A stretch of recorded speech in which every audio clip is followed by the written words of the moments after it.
Welcome back from this morning's session. So I'd like to introduce Cristin Lyons from ScottMadden, and Cristin will be chairing this session, and she's got a great lineup of panelists here for us this afternoon. Cristin, over to you. Thank you, Charlie. Okay, I'm going to stand up here so I can see all of you and you can see me. We are in the coveted after lunch spot today on the agenda, so very happy to see your smiling faces. We're going to be talking about planning and deployment implications with storage and IBRs. So in terms of what that means for this panel, we're going to be talking about hydrogen, storage, and the state of charge and what that means. We're going to be talking about PV solar hybrid plants and something called dispatchable emission-free resources, which we will learn the definition of from Jason. So we've got four great speakers today, and we're going to go in the order that we're on the agenda. So Kai Van Horn is going to lead us off. Kai is a manager of U.S. market fundamentals for National Grid, and he leads a team exploring pathways to deep decarbonization in the Northeast and the challenges and opportunities they create for their customers. So he's going to focus on hydrogen. And Kai, I'm going to introduce everybody before you come up. So secondly, we're going to have Caitlin Murphy, and she is a senior energy analyst and group manager with NREL. Her research explores technology innovation and use of electrification and energy policies, which could impact the evolution and operation of the grid. So right in the middle of what we're talking about. Third, we'll have Jason Frasier of the New York ISO. He's a manager of economic planning there, and he leads a team responsible for developing and executing techno-economic studies to guide stakeholders in developing a 100% emission-free grid in New York by 2040. He's the one who defined DEFR for us today. And last but not least, Nikita Singhal, who is a technical leader in grid operations and planning at EPRI, is going to close us out. She is leading an ISO RTO energy storage market modeling technical working group, and is going to talk about the state of charge and the managing the state of charge for battery storage. So with that, Kai, would you like to come up and get us started?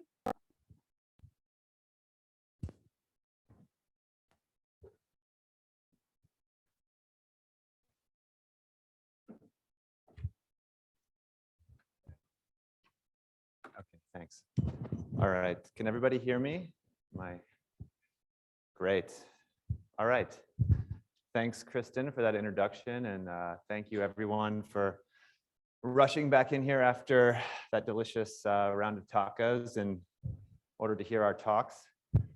I know there's a lot of interesting conversations happening outside this room, so I appreciate you all being here.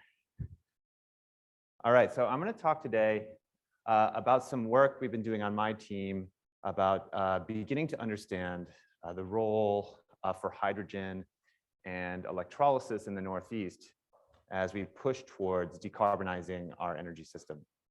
And I'm going to center that around some burning questions that we've had for the last few years that we've just begun to have a chance to dig into.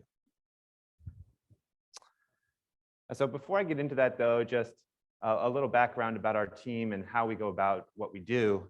I am a manager on a team of technical folks who use models to help National Grid understand the trajectory of the energy system and plot a path forward in that. So we really use capacity expansion and production cost models to understand a variety of scenarios around net zero, and address questions around the impacts of policy and other similar questions from senior level management in the business and other teams within the company. Today, what I'll be presenting is several of our net zero scenarios around hydrogen, which are intended to shed light on the potential value of hydrogen for a net zero future. And particularly as a form of long duration storage or having some of similar properties thereof. All right, so burning questions. And as a bit of a spoiler, I'm going to give you the answers to the questions right here at the beginning. So we don't like to bury the lead. So the first one is, why should we pursue hydrogen in the Northeast at all? And so the answer to that really is that building a hydrogen economy, there's a lot of facets to that and what that actually means, but it tends to be really really impactful in places that have a high energy density, so a lot of energy consumption for how big the place is. Access to clean electricity, and those two things are present in the Northeast, making it a good location for a hydrogen hub and for the use of hydrogen. The second question we've been thinking about is, what's the scale of the need for hydrogen powered generation, if any at all, in the Northeast? And so what we've found through a bunch of different scenarios is that the scale of build could be somewhere on the order of 10 to 55% of the existing fossil generation being replaced by hydrogen generation by 2050. And there's a lot of things that can influence that. That's why we have a range. Things like the pace of electrification, the cost of H2, the cost of alternatives and clean energy.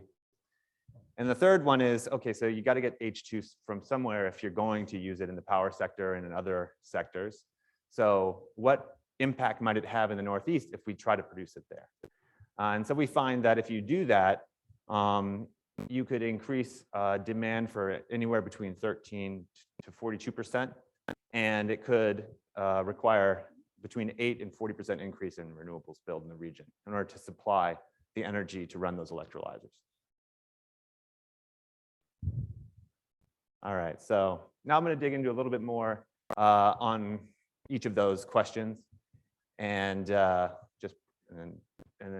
we'll have time for a little question at the end from the audience. So just as I was saying before, the Northeast ranks first among all the regions in the country in energy consumption density, basically because we have a lot of dense urban areas, and that makes using existing infrastructure in order to facilitate the energy transition particularly important. It's more difficult to replace infrastructure in really dense urban areas. I shouldn't say it could be more difficult, it's definitely more expensive. And so that's where we see hydrogen as being advantageous. It's also a place where a lot of offshore wind development is happening. Let's go forward. It's also a place where a lot of offshore wind development is happening. To date, in existing lease areas, there's somewhere between 25 to 35 gigawatts of potential for offshore wind development. And if you include potential future lease areas, that grows another 5 to 25 gigawatts. And we have already targets from the states, the New England states, New York, and then including New Jersey, of around 25 gigawatts of offshore wind by the mid-2030s. So you can see that developing all of this capacity for renewable, for offshore wind, could provide a substantial amount of clean energy, which during periods of time when maybe the offshore wind exceeds the load could be a source of clean energy to produce green hydrogen. We also are among the states, the New England states are among the states in the country that have made a deep commitment to rapid decarbonization. So the will is there to explore whatever options are available in order to try to meet those targets. And so one of the things that we find in a lot of what we're doing, and as you get close to 100% renewable, one of the key questions is, how do you get the last 10%? Sort of like, how do you make it that last mile in order to fully decarbonize? And because that's where you really see long duration storage as being critical. And we see basically that hydrogen and electrolysis are a way of providing a form of long duration storage to shift renewables from when they are produced to when demand needs them, and achieve 100% instead of getting to 90%, say. So that's why. But now I'm going to talk a little bit about why what the scale is, and give a little bit more detail on that.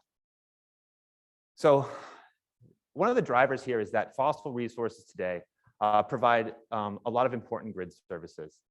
So just kind of looking at things through the frame of capacity, energy, and flexibility as like sort of a way of viewing like the needs of the power system. We find that in the Northeast that fossil resources provide around 2/3 of the capacity, around 1/2 of the energy, and about 1/4 of the flexibility. And so the question is, as we decarbonize, what is going to provide these services?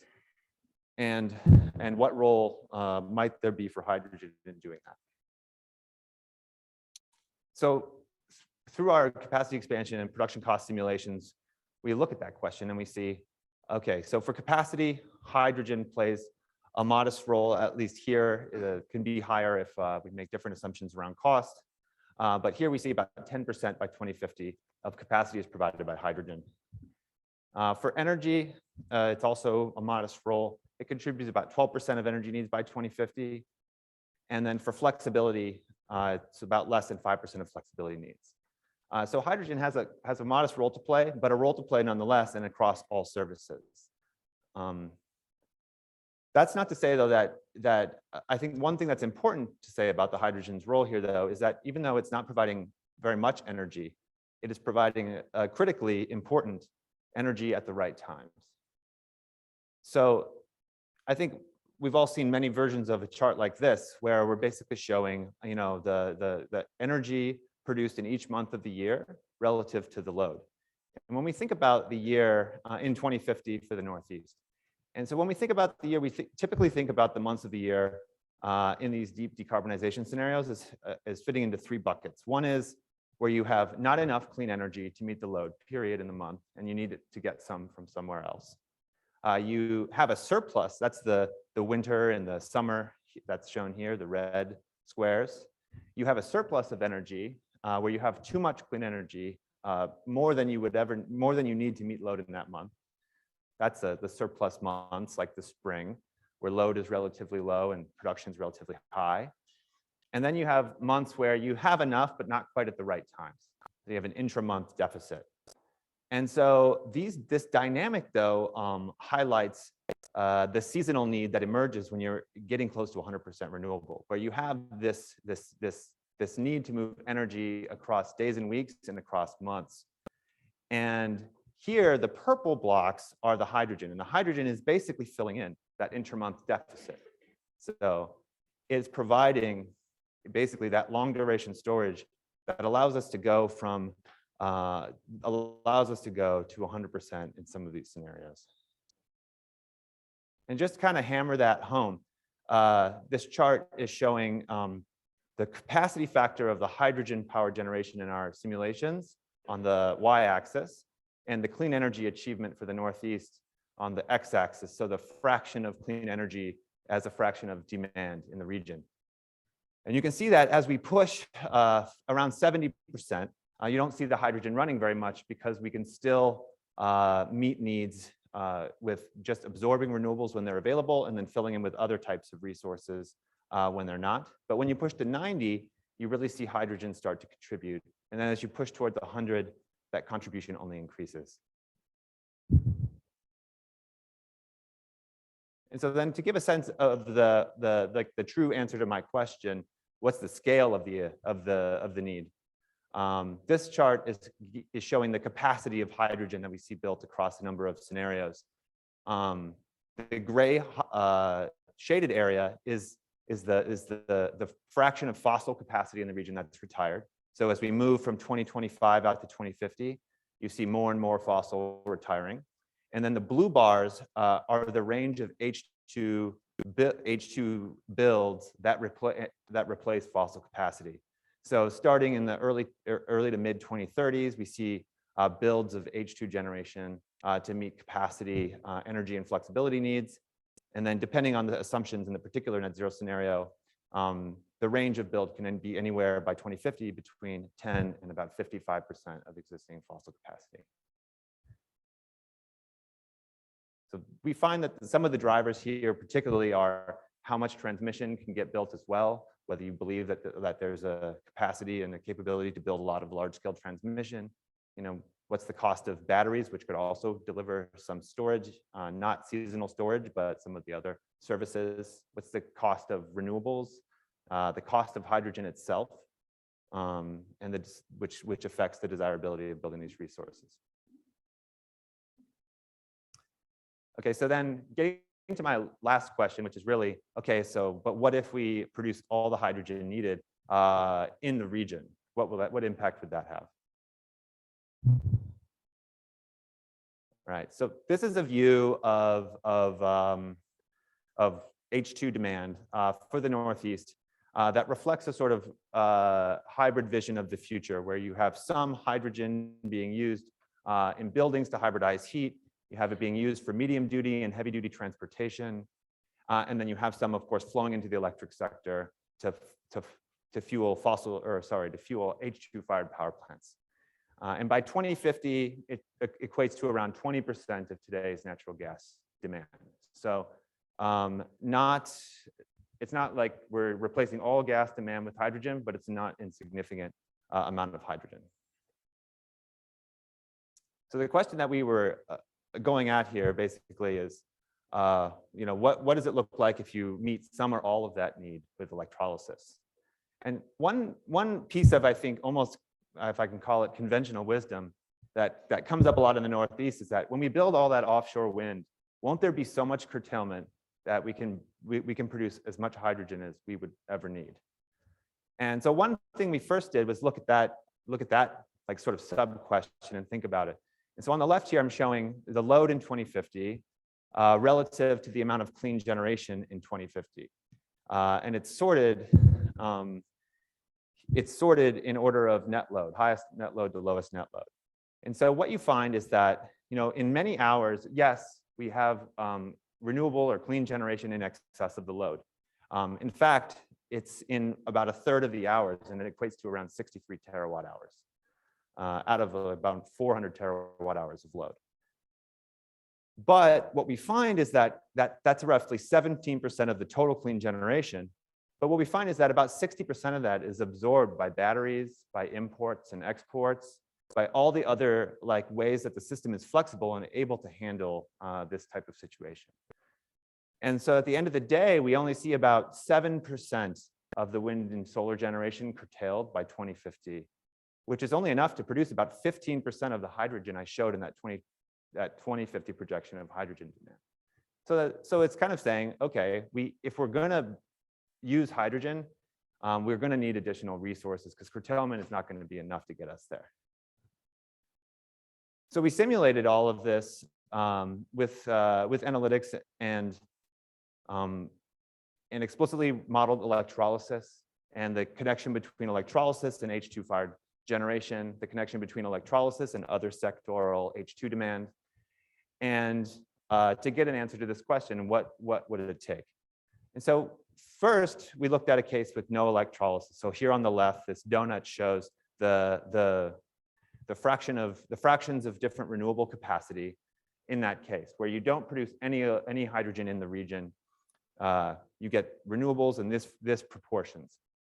Then in the second donut, we're showing, okay, so but what if you electrolyzed H2 to fire H2 power generation in just the power sector? That required an 8% increase in renewable capacity in order to support electrolysis that was equivalent to around 13% of electric demand. Then in the third donut, we looked at, okay, now what if we met all of that demand, not just the electric sector, but also the buildings and the transportation? In that case, we see the 40% increase in capacity for renewables, something around a 50% increase in offshore wind capacity, because in that case, you have electrolysis demand equivalent to around a 42% of the annual electric demand. It's a huge chunk of additional demand. And so the takeaway here is that, yes, we could electrolyze H2 to serve these needs, but it would require a lot of additional infrastructure, which could be a challenge in the Northeast. And one thing I would say on that too is I think that the takeaway there is kind of that it's going to be a balance of producing in region for certain uses and importing for other uses. It will all come down to the cost, especially now that we have the IRA and some generous incentives for hydrogen production.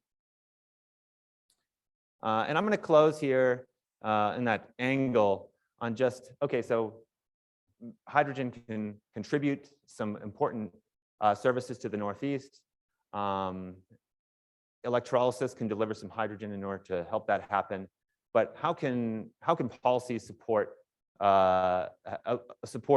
making hydrogen a part of the energy system? And so we kind of thought about this and laid out a few ideas, some that are summarized, a few ideas that are in the ether here, and some of them are things that are happening. We already now have a H2 fuel subsidy / tax credit from the IRA. This is all to say that, in the Northeast, especially as we try to push towards 100%, it's going to require sort of I think a constellation of approaches in order to develop the type of long duration storage we're going to need starting in the 2030s in order to get us all the way there. And that H2 can play a role, and that some policies such as these could help make that happen. So that's, I'll leave it there.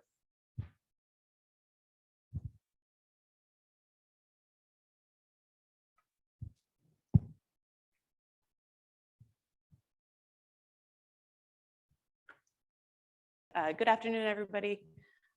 What I'm going to talk about today is a complementary approach to some of the challenges that we've been hearing about at this workshop. So I certainly don't mean for this talk to be a substitute for the congestion management practices that we heard about this morning or the transmission expansion plans that we heard about yesterday, but rather sort of a complement to those efforts where we can be really thoughtful in the design phase of our especially variable renewable energy power plants, to try to build them and design them in a way that they will maximize the transmission that they are interconnected with and the broader system that they're working within. So the overall use case that I'll be focusing on is a wind PV hybrid power plant.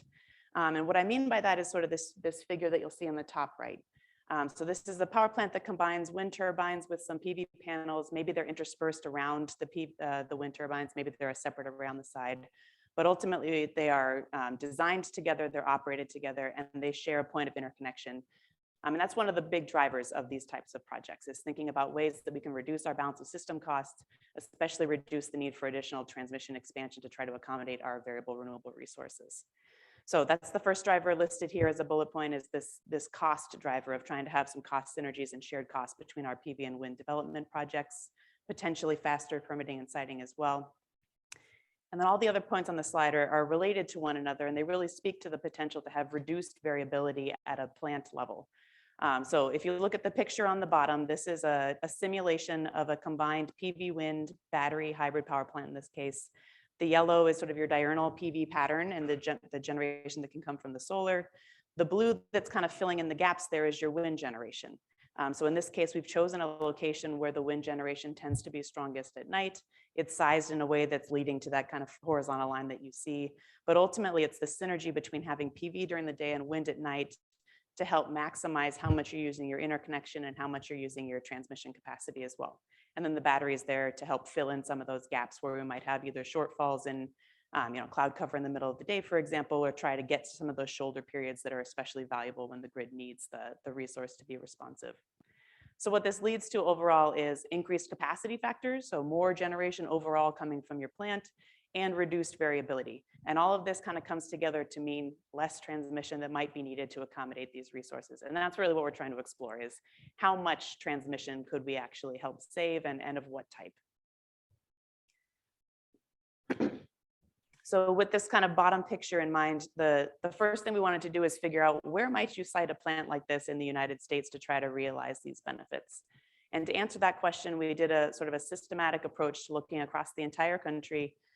We evaluated over 1.7 million locations, and we looked at the hourly generation profiles from co-located wind and PV at each site, and evaluated complementarity metrics to understand to what extent are these resources or their generation anti-correlated. So wind producing more at night, wind also producing more in the wintertime when your solar resource is slightly lower overall. So to do this, we relied on technology definitions from the annual technology baseline. We divided the country into a grid of about 4x4 kilometer cells.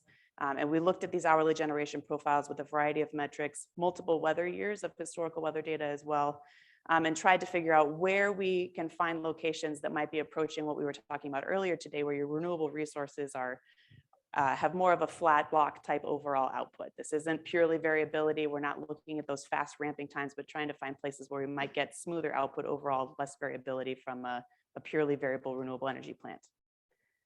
So glossing over a lot of data analytics and details that went into this calculation on our HPC, This is kind of the punchline of our analysis. So this is a summary of the stability coefficient results for PV and wind at these 1.76 million sites across the United States.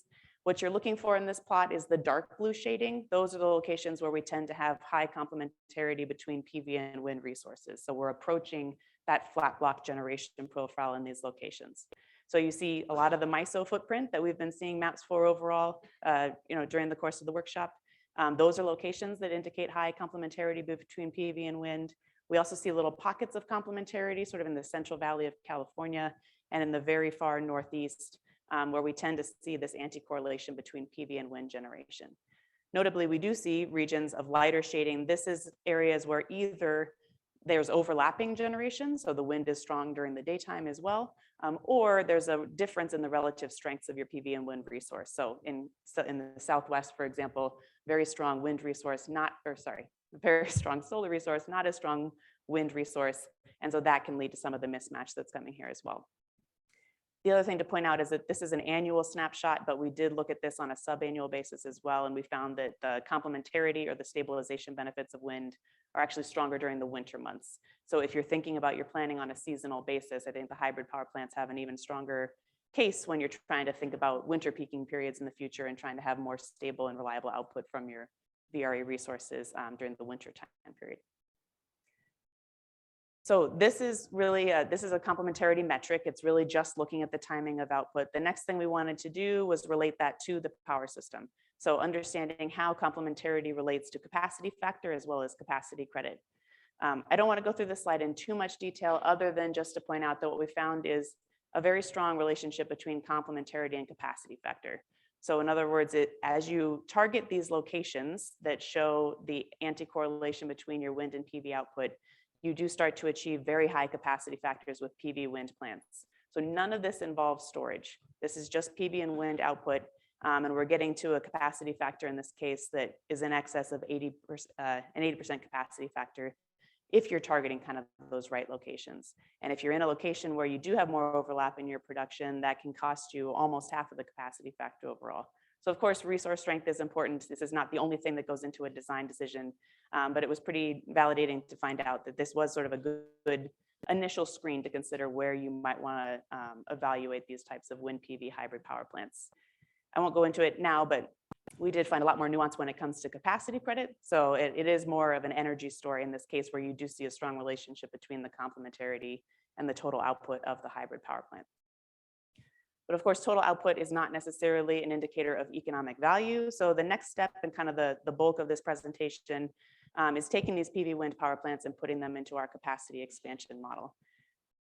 So for this, and this is work that was led by Patrick Brown. So please, if you haven't met him yet, please introduce yourself and ask him any questions about this. We're both happy to talk about this work. But we used the READS tool. You might have been introduced to it during the workshop earlier, the tutorial on Monday. But Patrick set this up in a slightly unique way so that we can represent all of the benefits and nuances of hybrid power plants. So first, while READS normally has a somewhat aggregate temporal resolution, he took an hourly resolution approach instead so that we could try to capture these nuances of the complementarity and identify the sites where we don't see as much overlap in the production. We also used a new individual site representation, which allowed us to look both at a very small spatial scale, so looking at the PV wind complementarity on a really local basis, but also the ability to look at spur line costs for these individual sites rather than using our more aggregate resource regions. And then finally, Patrick set it up so that we can optimize the size of the spur line for each location so that you can have varying degrees of oversizing of PV and wind in each location, and you're sizing your spur line to try to maximize the net economic benefits from a system cost perspective. So all of these capabilities were layered with a 100% decarbonization scenario. It's carbon-free electricity system in the United States by 2040. Because of the size of the problem, he also set up 12 different transmission regions, and we turned off some of the technologies that increase the problem size without influencing the solution very much. And what we get as sort of our outcome is these two maps here. So these are the 12 individual transmission regions. On the left, you're looking at the wind deployment, and on the right, it's PV deployment. In this case, the hybrids are not turned on. So this is just our least cost solution, allowing for PV and wind to be built separately. When we turn on the hybrid capability or the spur line sharing capability, this is what you see instead. So if I can, I will try to kind of cycle back and forth here for you. You'll notice that it's not a huge change. I mean, we're not dramatically changing our solution here, but especially on the PV side of the map, you can see that we go from these really concentrated, very large PV plants to some that are a little bit more dispersed, especially in the middle of the country. So that same locations where we were seeing high complementarity. And if we zoom in on just Texas, we can look at this a little bit more closely. If we compare the without hybrids solution on the left to the with hybrid solution on the right, again, you don't see very big differences. The wind is kind of fixed and it's being built in the locations with the least cost, highest capacity factor, ability to interconnect into the transmission network. On the PV side of things, as I mentioned before, at the national scale, we go from these really large PV plants that are concentrated in sort of individual sites or locations, if you will, to something that's a little bit more dispersed. So now the map of the with hybrids looks a lot like the one you saw on the previous slide, because what the PV is doing is relocating to the locations of those wind plants. So it's taking advantage of those transmission cost savings, sharing that interconnection and becoming overall, getting the similar output, but with having reduced transmission costs and reduced transmission expansion overall. So what does this mean? How much hybrids do we actually see in our solutions? On this plot, it's a little bit nuanced, but I tried to put labels at the bottom to explain. Ultimately, what we see is the vast majority of our deployment is still PV only or wind only. That's the really tall bar. But then we see varying degrees of hybridization. So all the way on the left is a 1-to-1 PV wind capacity ratio. So equal amounts of each one with varying degrees of oversizing for the interconnection limit. An interesting feature, just based on the audience and what we've been talking about with MYISO here, is that it does seem to be a somewhat favorable location for these hybrid power plants. So the red bars that you see makes up the majority of the 1-to-1 PV or hybrid capacity ratio that we see, but also a good chunk throughout kind of the different hybridization factors. So it's not obvious exactly which size and relative capacities you want of PV and wind in each case. And overall, this doesn't amount to the vast majority of your PV and wind deployment, but it is a sizable amount overall. So there are plenty of regions across the country where this could be an economic case. Looking at some of the other metrics that we can evaluate with our capacity expansion model, just a couple of the benefits, if you will, of what hybrid systems can provide. So if you look at any pair of bars, that's the difference between having the hybrid capability off to having it turned on. So in terms of PV and wind deployment, regardless of whether you have this hybridization capability, you build a lot of PV and you build a lot of wind, and you also build batteries on top of it. So there are slight differences between sort of your neighboring bars when you turn on the capability, but the much bigger driver really comes down to your PV and wind costs. So if you have low cost assumptions for your PV and wind, that's going to make a much bigger difference in terms of how much PV and wind you deploy. On a system cost basis, we see relatively small, but not trivial system cost benefit savings associated with the hybridization. So somewhere on the order of 1 to 3% system cost savings if you allow these resources to deploy together rather than deploying separately. And I should point out, this is specific for the ERCOT system that we're looking at in detail, so not a nationwide look at the problem, just for these metrics here. Last but not least, and maybe most important for this audience, is thinking about the transmission implications. So we don't see a big impact on the long distance transmission because you built that in the first place to connect your wind, and you still need that to connect your wind to your loads. What you do see is a reduction in your spur line and your shorter transmission segments to interconnect with the broader network. On that case, we're talking about 20 to 30% savings. So ultimately, you're taking two separate plants, putting them together, and what that equates to is about a 20 or 30% savings in your spur line transmission capacity, again, specific to ERCOT in this case. So what's next? Everything that I've talked about so far is just PV and wind. We haven't actually taken advantage yet of the really important factor, which is adding storage to the mix. That's what's going to have a bigger impact when you're talking about transmission expansion. We've started to look into this problem. We have a couple of insights here. One of the interesting things is we found that if you do have these complementary resources that you're targeting, you can get similar economic benefits from a smaller battery size. So while we're waiting for the batteries to come down in cost, and as they continue to advance, this might be a way to get smaller increments of batteries onto the system and accelerate the deployment of VRE. Not a long-term solution. Small batteries won't always be sufficient for what we're talking about here. But there are some synergies that show that if you do target these complementary locations, you might not need to rely on as large of a battery to provide all the services and value that you're looking for these projects. So that's everything I wanted to share, just kind of summarizing the 3 key points I wanted you to take away from the talk. First is that decarbonization scenarios involving hybrids don't necessarily change the shift of how much, or don't shift how much of each one you're building, but it does change where you build these things. And in general, PV tends to move to where the wind resources are being built in our scenarios. The second is that complementarity does seem to be a pretty good indicator of where we would find especially higher capacity factors. So it is a useful initial screening step to try to identify where these plants might make sense. And then finally, I think the next lever to play with that we haven't done a lot of yet is adding the storage component, and that's really going to change your outcome when you're thinking about transmission expansion. So that's everything I have for my presentation. I'll take questions at the end with everybody else. Thank you. Thank you. Afternoon, everyone. You hear me okay? Okay, awesome. I'm Jason Frasier. I'm with the New York ISO. I manage the economic planning department.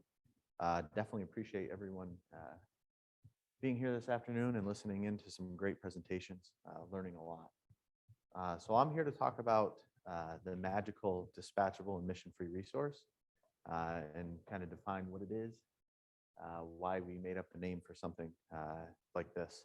And we'll kind of go in a little bit on why we got there. So I'll kind of start a little bit at the beginning because give you some rhyme and reason behind what we're doing. So we'll talk about the NYISO's planning department a little bit, talk about the system and resource outlook study, which my group is in charge of and runs that study. And then we'll dive right into dispatchable emission-free resources, or DEFRs, and then come to some conclusions and take questions at that point. So first, about the system and resource planning department. This is a slide that my company forces me to put on all my presentations. This is kind of an overview of what the NYISO does. I think many of you are well aware of kind of how we balance operating, how we plan our system and produce authoritative sources of information. So that's the spiel for the NYISO. System planning is a department within the ISO, similar to all the other ISOs and RTOs and many of the utilities in the US. And we have many sub-departments there, interconnections, very busy group these days, forecasting, and then some other subsequent groups within planning that do our other study work that I'm going to get to now. So within the planning department, we run what's called a comprehensive system planning process. And under this, you can see kind of 3 legs to stand that process up, which consists of reliability planning, economic planning, and public policy planning. And the economic planning in the middle, you can see that we share a lot of our data, a lot of our information between our studies and are pretty cohesive in how we run our study work and really build up on each other. So in the middle, you can see economic planning. And this is common amongst many ISOs in that we're doing studies that identify transmission expansion opportunities, identifying challenges on the system that exist now and are projected to come about in the future. And it's become increasingly important for these types of departments to take a look at policy achievement and renewable goals, because we have the tools and expertise to look at things like this and produce all the really neat charts that we've been showing. So let's get into the system and resource outlook study, which is, of course, the study that my group is doing. From a high level view, this gives you an idea of the scope of the project or the study, gives a reasonable idea of how we go about it, almost in a time-based manner from the left to the right. So we do our model development, we do a transmission congestion assessment under many different scenarios. And do have to say, I've been very happy to hear how many speakers and how many individuals are stressing to look at scenarios in the future. To pretend like we know exactly what's going to happen for the next 20 years is a fallacy. In being able to look at a multitude of scenarios and kind of probe and test how the future could occur is really, really important, and something that we certainly pride ourselves in, and glad to see so many others doing that. So with that said, we do our transmission congestion assessment. And then on the back end, we do many different analyses to look at how transmission system gets stressed under high renewable scenarios, what the operations of the system looks like, any potential market impacts, and then look at a term or a metric we call energy deliverability, which is certainly a term being thrown around a lot more often these days.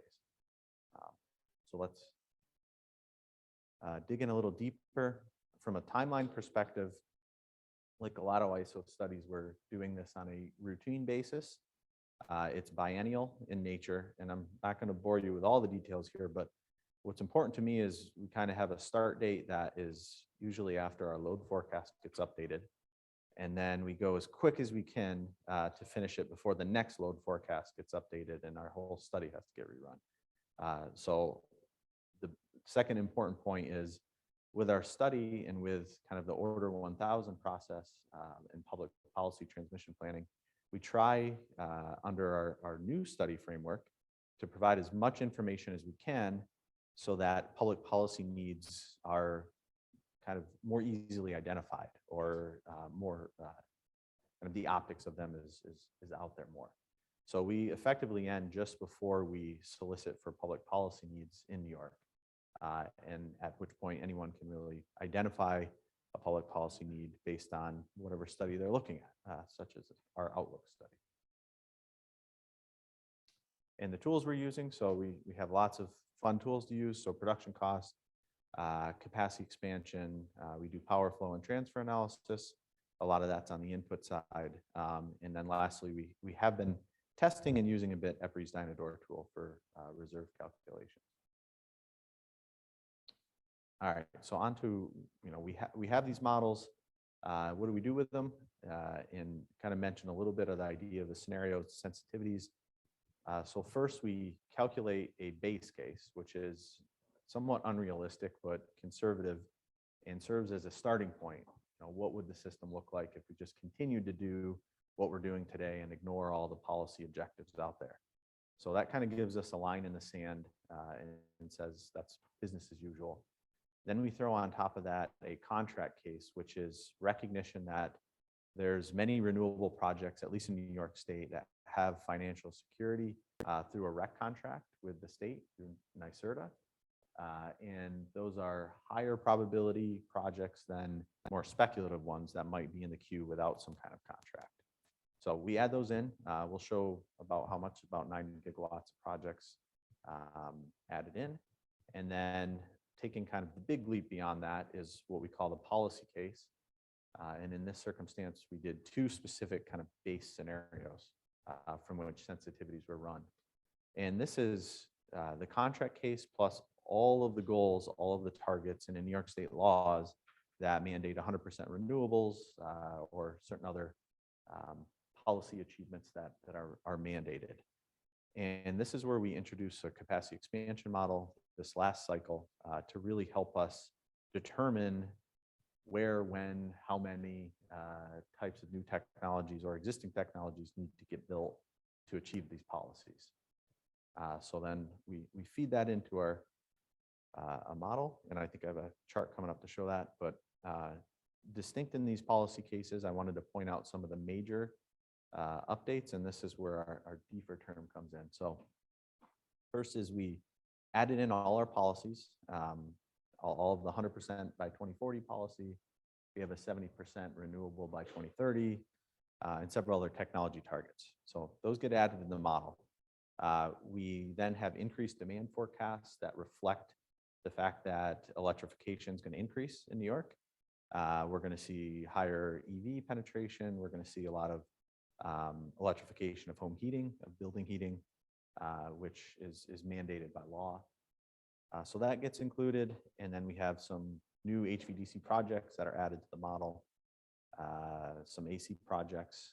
We use the most recent installed reserve margins that were published as our reflection of meeting reliability standards, at least within the capacity expansion model. And then lastly, but not least, we add in what's called a dispatchable emission-free resource. So for us, this is a proxy technology to reflect the fact that we don't know exactly what technology is going to be built to enable us to achieve 100% by 2040. So we know that there are technologies such as solar, such as wind, energy storage that exist, but from a modeling perspective, we need more. We need something that can fill the gap where we have availability 24 hours a day, 7 days a week, all year, and is able to do that emission-free in enabling us to meet that goal. So this is a bit of a recognition that we don't know exactly what the technology will be, but if we can model some attributes or allow this technology to be fully flexible in our models, and then model some cost parity amongst kind of capital cost and operating costs, we can then kind of back into, well, how many of these DEFRs do we need, and what kind of operating flexibility or operating profiles do they need to meet? So from an ISO perspective, it's really important to us to put out the identification of the challenge, of the need, not necessarily picking and saying this is exactly what needs to get built. There's other entities that can do that, but this is really our shot at identifying the challenge. So that is the concept behind the DEFR. And just as a reminder, I probably should have had this slide 2 slides ago, but these are the goals in laws within New York State that have to be met. So again, some technology targets. So 6 gigawatts of solar, 25, 10 gigawatts by 2030, 70% renewable by 2030, 6 gigawatts of storage by 2030, 9 of offshore wind by 2035, and then culminating in 100% zero emission electricity by 2040. So very aggressive goals. And I mentioned yesterday, one of the beauties of these really challenging goals is, from a modeling perspective, it's not that hard to do this. These are constraints and equations that get fed into a model, and the model tells you what to do, right? So while they seem challenging from an actual execution standpoint, it's awesome from a modeling standpoint. So load forecast, busy slide, but I want to make sure the numbers get out there. The middle row or middle column here is showing what kind of baseline load forecast looks like from a peak and an energy perspective. So we're something like 150 terawatt hours of load today. If nothing were going to happen and we weren't going to see electrification, it might grow to 160, 161 by 2040. But in our electrification cases, or our 2 policy scenarios, we see growth out to about 210 terawatt hours and then up to 235 in 2 of our alternative kind of load forecasts. So that's energy. From a peak perspective, we don't necessarily in our baseline forecast see a switch to winter peaking. It does kind of even out, I'd say, from a peak between winter and summer. But in our policy cases that include the home heating, building heating, conversion to electrification, we see that swap around 2035. And even more meaningful, and I think you'll see in the results coming up, we see a peak load that goes from what is about 32, 33 gigawatts today up to 57 in one case by 2040 and 42 in another. So very, very large increase in peak demand. This is just a description to put it out there about the 2 major HVDC projects that were procured by the state in New York and that are still in the preliminary stages, but have contracts. And these were included in our simulation. So here's the general kind of setup for our model, how we feed our data in, the type of models we use. But I want to jump forward to get to how we actually did this.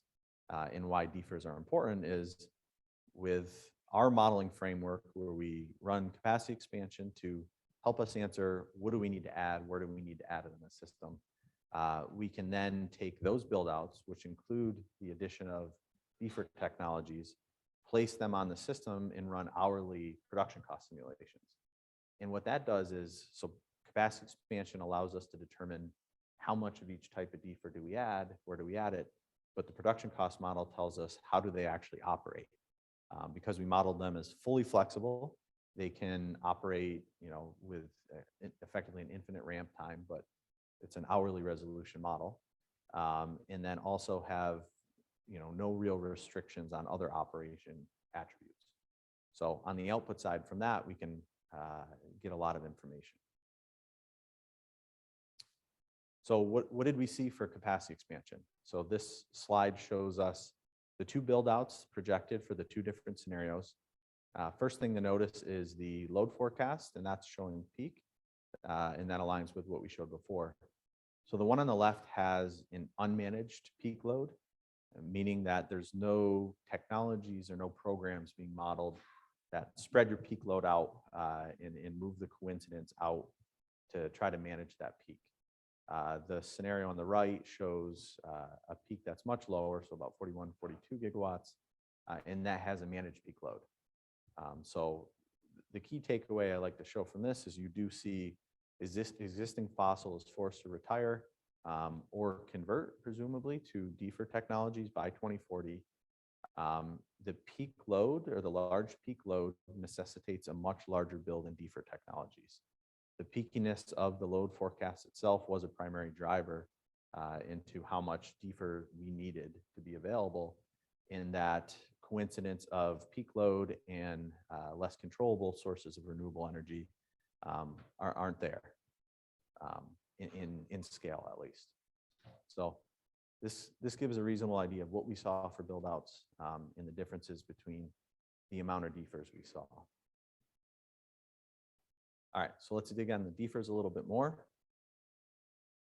So the concept, and I talked about this a little bit already, so I probably won't reread everything here, but the idea is that we have these emission-free targets. We don't know the technology that's going to meet them. So if we model a neutral proxy technology with kind of fast attributes and then see how it performed, we can back into what the need is. And then one thing I didn't mention too much on is kind of the cost parity. And I think the next slide has that. So what we did is we modeled three different types of DEFRs on the capacity expansion model. We modeled one with a high operating cost, a low capital cost, one with a medium, and then with a low operating high capital.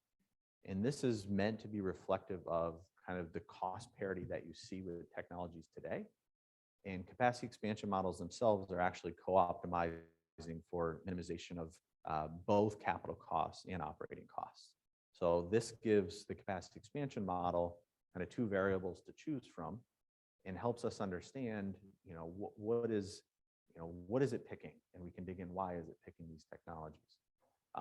But we put the green dots show the general cost parity in profile for each of those. And the way optimization works is it never picks medium. It's one or the other. But we have it there to appease some stakeholders.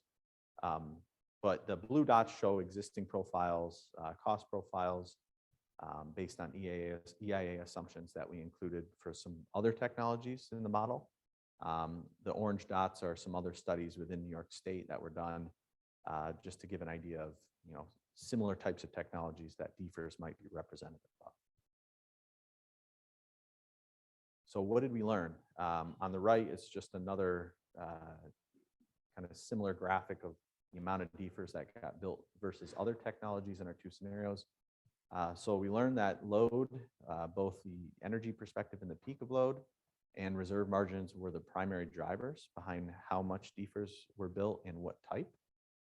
We saw DEFR capacity factors between 20 and 40% by 2040.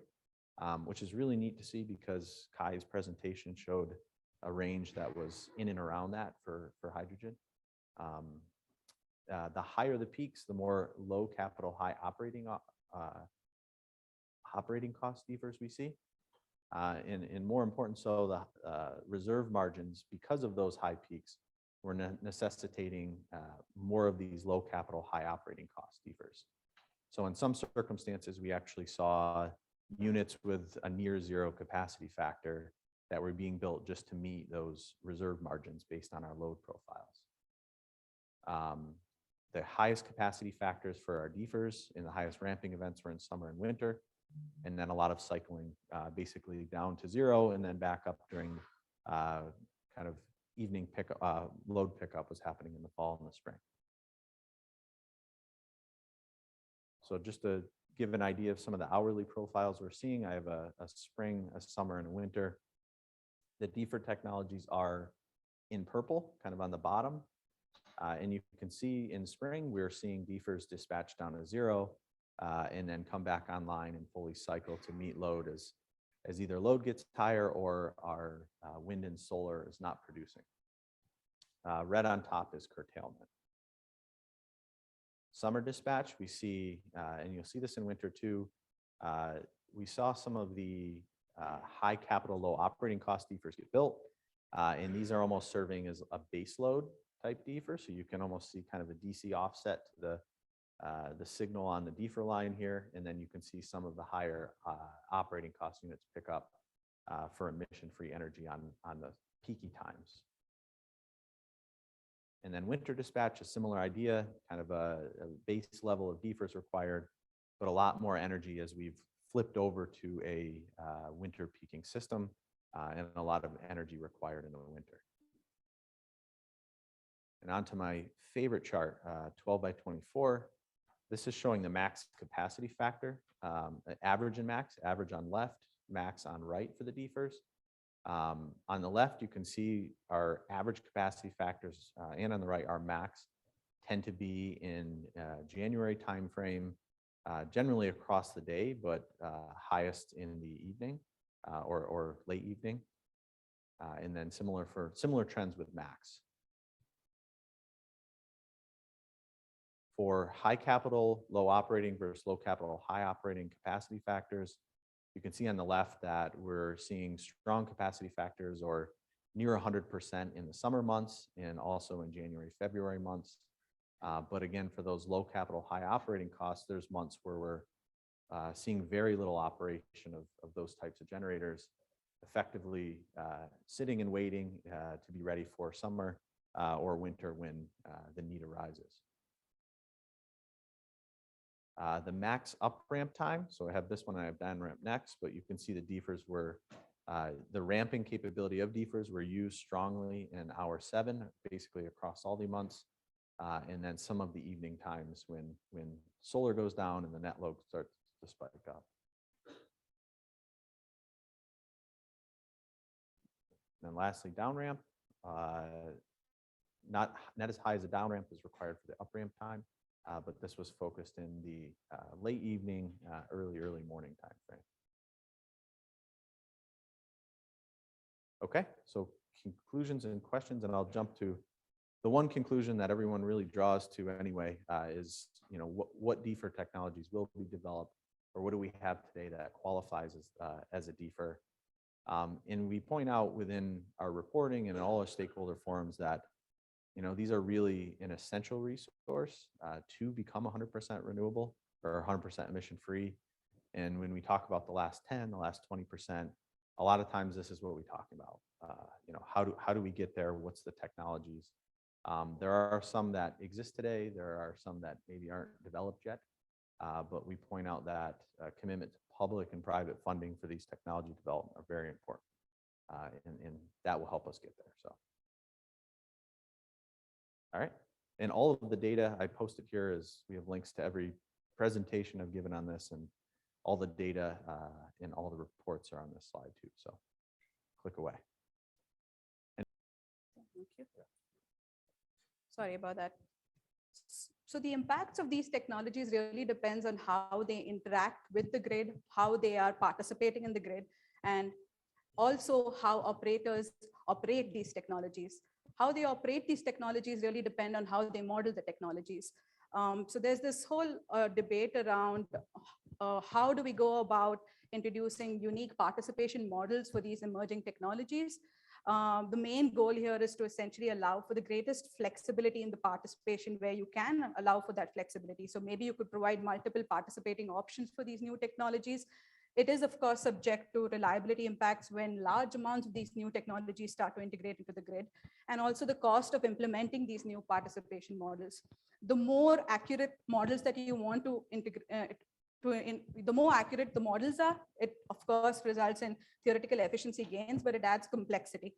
Now, you cannot really propose a model that is consistent across all the regions, because each region may have other underlying models which may interact with the new model. So you have to really, sometimes these models land up being different across different regions. Now I'll start off with standalone electric storage resource. All of us must have heard of FERC Order 841. Now this order came out in 2018, and I wanted to kind of show where we stand today with respect to integrating new models to enhance these storage technologies to participate in energy markets, ancillary service markets, and capacity markets. Fast forward 5 years later, today, just this year is when Mid-Continent Independent System Operator implemented and are compliant with having a model in place to allow for an enhanced participation of standalone storage resources. PJM and ISO New England are yet to include a model and to basically allow for these resources to participate efficiently. What the trouble here was in allowing for state of charge of these resources to be managed appropriately. So those changes in itself took a long time to integrate within the market clearing software.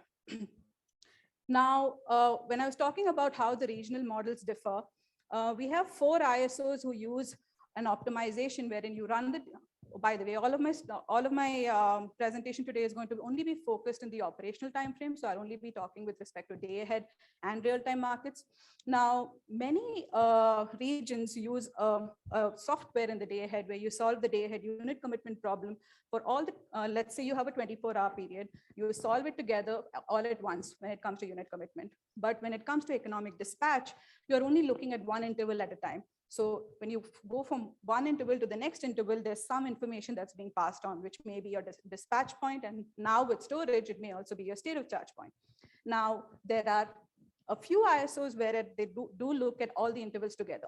This is very important because with respect to storage, when you look at intervals together, it results in an optimal schedule. Whereas when you look at each individual interval one by one, it may not result in the most beneficial schedule, but both of them are looking at feasibility impacts. So when you look at all the 24 intervals together, that's basically what we refer to as ISO management problems. Whereas if you look at each interval individually, that's what we call state of charge management light. Now, what options were being provided were basically self state of charge management, state of charge management light, and ISO state of charge management. In the self state of charge management, these technologies were allowed to participate by providing offers and nothing with respect to feasibility and optimality. And there was one option called the self schedule option, wherein you're of course insensitive to the prices, so you're just providing a dispatch schedule.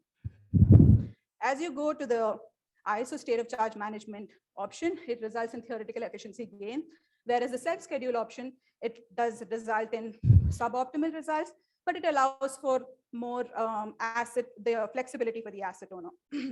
So we conducted studies wherein we studied the impacts of these different participation model options. Now, and this study was conducted on a small test case system with a low penetration of renewables. The left shows the results for the low penetration of renewables, and the right graph shows the results for the high penetration of renewables. When you have no storage when compared to self-managed, now of course with the self-managed option, because these technologies are participating with just offers and nothing to do with state of charge is being modeled within the problem, it results in higher operating costs. Whereas if you have actually modeled state of charge constraints, you're looking at them and managing them optimally, it results in reduced operating costs. And these benefits basically are exacerbated when you start looking at higher penetration of these resources. So this was just on standalone technologies. And the whole idea here was that managing state of charge by the asset or by the operators itself will result in greater efficiency. Now moving gears to hybrid resource participation models, because we're seeing a lot of these resources being integrated into the queues. This particular study, we started to look at what, since many of these technologies are integrating into the queues, we wanted to see reliable and efficient ways to operate these resources. Now, there are different participation models, again, that are being suggested and across the industry to model these resources. And this study, we were trying to look at what are the advantages and disadvantages of these different participation options. Then we basically looked at the reliability implications, economic efficiency implications, what are the profits these resources may make, and then try to kind of recommend what may be an ideal way to model these resources. a few years ago, we proposed different ways in which these resources could be modeled. And we are actually seeing these ways being offered by the different ISOs and RTOs as well. I'm going to go clockwise. So if you start looking at the top left, you have option A, wherein these the one way to interact with the market would be, you just use what is existingly available for standalone renewable resource and what is available for a storage resource. So let's use the existing participation models and try to let them interact just as is. That is what we refer to as the 2R model. On the other end, we have option B, where these resources would be modeled as a single resource. So think of it as both the resources, the components, let's say it's a storage component and a solar component. They think of them as they exist within a black box. So the operator has no information about what is inside that black box. So nothing about the state of charge of the storage, nothing about the renewables forecast. And the way this technology would interact with the market is through offers. Nothing to do with state of charge is also modeled with respect within the optimization problem either. Option C is where the asset is kind of comfortable with sharing some information. So they may telemeter their state of charge. They may also provide visibility into what's happening with the renewable component. So they give the renewable forecast as well. This kind of allows the operator to actually ensure that the schedules are feasible. And option D is what we called the 2R linking model. So there is this ITC constraint where the renewable, if the storage component were to charge from the co-located renewable resource, they get some ITC benefits. So this kind of a constraint is what we refer to as a linking constraint, because it's linking the two technologies at the same location. It's kind of similar to your combined cycle models, because you have different configuration, you have different components. This kind of adds a little complexity. So in this case, you can think of the grid charging constraint, because the two technologies that are located at the same location are not allowed to charge from the grid in order to be eligible to get that ITC credits. Just wanted to quickly show you that actually across the US, the 6 different ISOs are proposing these 2 participation options. All of them are allowing for these hybrid resources to be participating either using the 2R model, which I introduced earlier, wherein you're modeling them separately.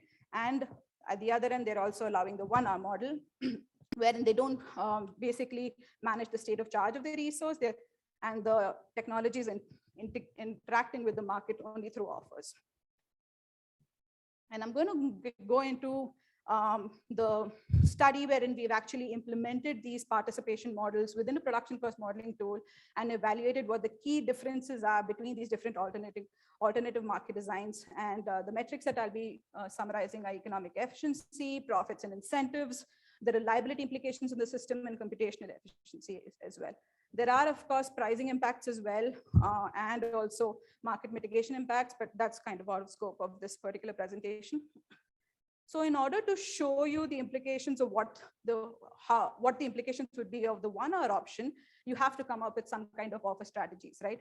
So we've collaborated with Lawrence Berkeley National Lab on this particular problem, wherein they've come up with this bidding module to develop offers for how a hybrid resource would kind of offer into the market. It's a stochastic programming based approach. So when it comes to inputs, you have a forecast of the renewable component. You have many scenarios for that, and also forecasts for what the prices may look like at the location of the hybrid. And the optimization problem basically tries to maximize what the expected profit of this technology would be, subject to all the constraints of each component. Now, when you're doing this kind of a study in a production cost model, you typically land up running annual simulations, right? In reality, when these technologies are participating in the market, they're allowed to submit a new offer every day. And the offer really depends on what is the state of charge of the battery component at the beginning of the day. Depending on what the state of charge is, your behavior would change for the rest of the day, right? But when you're running production cost modeling simulations, you're running a simulation for maybe a longer time frame. So it's really hard to submit offers today for the next 30 days because you don't know what the battery state of charge would be at the end of day 1, day 2, day 3, because it really depends on how the optimization problem is solving it. So the way we went around doing that is essentially we allowed for some sort of a lookup table where you have the state of charge of the battery kind of divided into multiple segments. Depending on where the state of charge of the battery is lying with, let's say the battery has state of charges ranges from 0 to 100. And then we have defined like bands. So let's say if the state of charge of the battery is 10 megawatt hour, then it lies in the first band.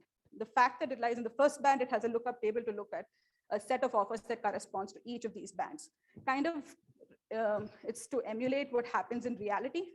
Now, folks are also complaining about the fact that many of these market problems, actually the market gate closes much in advance. So for instance, in real time, many ISOs have a market gate closing window. Let's say it closes at about 75 minutes prior to the actual hour. What offers may be submitted may be guessing at what the state of charge will be at the beginning of the hour. So you could use some feature similar to this. The developer could use a feature something like this to basically be able to submit offers that correspond to each initial state of charge. And this kind of helps in capturing their offers more accurately, with corresponding to each of these state of charge bands. We've used a tool, I'm sure you've already seen the pamphlets outside. We've used PSO, Power System Optimizer, for this particular study. So we worked with Russ a lot to make the changes to the software to allow for these kind of subtle features to be respected within the model. We are looking at a day-ahead market structure. And also we've introduced multiple scheduling cycles. We also have a real-time operational plan. And we are modeling the ancillary service markets as well, but these hybrid resources are excluded from ancillary service provision. We're only looking at participation in the energy markets. For the study, we've used a realistic test case, and based on the realistic test case that was available, we landed up choosing New York ISO to do this particular study. So it's not a New York ISO based study, but just based on the data set that was available, we landed up using New York ISO study.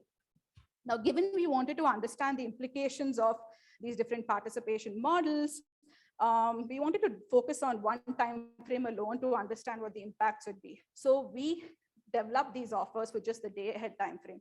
And in the real time frame, we're not re-optimizing the hybrid based on a new set of offers that come in real time. All of that is just in the day ahead. So we had to come up with an approach to be able to model the real-time scheduling cycle more accurately. So we basically came up with a design wherein, let's say we are going to allow the storage component of the hybrid resource to simply follow its day-ahead schedule. And the renewable component has a forecast error that has been realized. In a second strategy, we're saying that the hybrid resource has to follow its day-ahead schedule. So we are actually looking to firm up the resource. Think about it as it's acting similar to maybe a fossil resource where you can tell with accuracy what its behavior would be in real time. So that's the real-time operational plan that we've kind of implemented for these hybrid resources. Bear in mind that we are still modeling the forecast errors. We are still modeling the state of charge limitations of the battery component, and also any grid charging constraints that exist.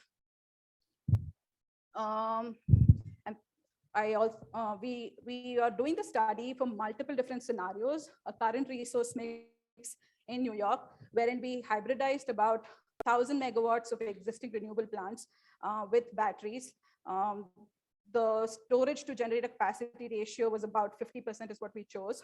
And we also running these simulations for a for a futuristic resource mix, and we kind of changed the way the system looks based on what we saw in New York ISO's Gold Book. We are modeling a zonal model, so we're not looking at lines within each zone. We're looking at we do model key interfaces between different zones. Just for just so that you're aware that we have eight hybrid resources in the low renewable penetration cases. Out of that, since New York does not have a whole lot of solar right now, we landed up hybridizing a lot of the wind resources. The point of interconnection capacity of the inverter that is connecting this resource was set to the installed capacity limit of the renewable component. And the case sensitivity metrics, I'm going to be showing results today for the current renewable resource mix for a low penetration of hybrid. So that's about 500 megawatts of batteries and 1,000 megawatts of renewables. For the case where you're allowing for unconstrained grid charging, and the implication when you were to use these two different participation models. So on this slide, I'm showing what the economic efficiency implications would be. I introduced two different real-time operational plans. One was the storage follow, where the storage component of the hybrid simply follows the day-ahead schedule. And the other is the hybrid balance, where the hybrid as a whole follows its day-ahead schedule. So that's what the SF and HP stands for. And then the 1 hour and the 2 hour participation models are where you model the hybrid resource as a single resource or as two independent resources. In a single resource, again, just a reminder, you're not looking at state of charge in the optimization, whereas in the 2 hour model, you are looking at state of charge of the battery, and the renewable resource forecast errors are also modeled as well. So as you can see, the 2 hour models in general are providing greater production cost savings, whereas the 1 hour model, these give results in higher production costs. These are the real-time production cost differences.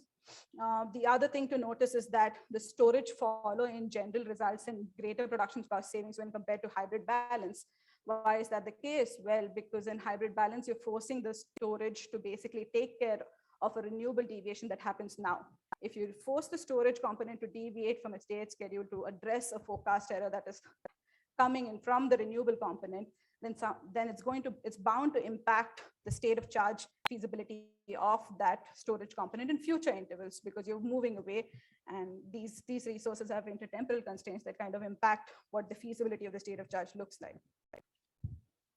Now, when it comes to the aggregate revenue of these plants, so this chart shows you the aggregate revenue of the hybrid plants in the entire system. The green bar charts basically show you what would they earn in the day-ahead revenue. Now, most of the US markets basically use a multi-settlement approach. So they have a day-ahead revenue, they have real-time settlements as well, and then the true profit settlement. Now, as you can see, in the 1 hour options generally result in higher real-time revenues because they land up bidding aggressively, anticipating that they'll be able to clear and provide whatever they promise. But in reality, when it comes to real time, they have to buy back most of that energy because they're not able to meet what they promised because of state of charge issues, since those state of charge constraints are not modeled on the operator side. They just handle on the asset owner side. So as a result of which, whenever there is a deviation, they're going to have to buy back that energy. And the bars kind of reflect what the net profit of these resources are from these simulations. The simulation period was about a month. So as you can see, the 2 hour resources, the 2 hour participation model also results in higher profits for these resources. I've also included similar charts. I mean, you can look at these later when the slides are posted, but I've included what the individual profits look like for each of the hybrids. On the left are your wind hybrids, and on the right are your solar hybrids. The same trend wherein the 2 hour participation option results in greater profits for these resources. When it comes to reliability implications, we didn't see, given that we in real time, we are actually modeling all the participation models. In order to do a fair comparison, we are actually modeling the state of charge limitations in real time. They were only not modeled in the day ahead, but in real time, it's modeled for comparison's sake for all the participation options. So we didn't see any imbalance issues when it comes to power imbalances, no load shed, no overgeneration, so no violation of storage constraints, no violation of the interconnection constraints either. We didn't see any renewable curtailments. Now, bear in mind that this was the case because we're looking at a low penetration of hybrid resources. It's just 1,000 megawatts. When this number were to increase in the future scenarios, it's bound to probably result in reliability implications as well. One other metric that we started to look at is the feasibility of the dispatch schedules of these resources. So we wanted to look at what in real time, how many intervals will you land up with insufficient discharge capacity, insufficient charge capacity? How many intervals would you run out of state of charge, or would you max out the state of charge and you're not able to charge if that was what your schedule was in the day ahead? What we observed is that with the 1 hour self-managed participation option for these resources, you would land up with greater occurrence of feasible dispatch violations. And the results on this slide basically summarize what we observed and I described on the previous slide. On your right is where you're looking at the number of times, number of intervals that you had insufficient state of charge, or you had maxed out your state of charge because of not having modeled it accurately in your day ahead timeframe. As you can see, when you compare 2 hour storage follow with the 1 hour storage follow option, the 2 hour model results in fewer instances when you're running out of state of charge or having maxed out state of charge instances. When it comes to hybrid balance, again, the same trend was observed, but again, because in hybrid balance, you're addressing the forecast errors of the renewable component and deviating from your day-ahead schedule to address that. Now it does impact future periods as well, as a result of which it can result in instances with insufficient state of charge or maxed out state of charge even in 2R. But in general, the occurrences are lower when compared to the 1R option. Now, there are, of course, computational efficiency implications. As I mentioned, these participation models were implemented in the day ahead, but not in the real time. In real time, we're modeling all the constraints accurately. So I'd like for you to focus on just the day ahead solve time implications. The fact that you are managing state of charge, the 2R option is going to have a higher solve time. And that was evident with the simulations in both the storage follow and the hybrid balance real-time strategy as well. So state of charge management does add complexity to market clearing software, and we are beginning to see that as well. ISO management of just standalone state of charge is also going to increase the solve time. So folks have started to discuss about different ways in which we could manage state of charge by not really modeling the intertemporal constraint, but managing just the energy of these components through some tricks. So the key takeaways are that in general, the 2R options results in greater cost benefits, greater profits for these assets. We are also seeing lesser violations when it comes to the feasibility of dispatch schedules, and it comes at a cost, which is the cost of increased computational solve time. In the next couple of months, we're kind of wrapping up this study to finish all the simulations for the high renewable resource mix case as well. Today, I just showed you the low renewable resource case. And we're also running some sensitivities where you don't allow grid charging.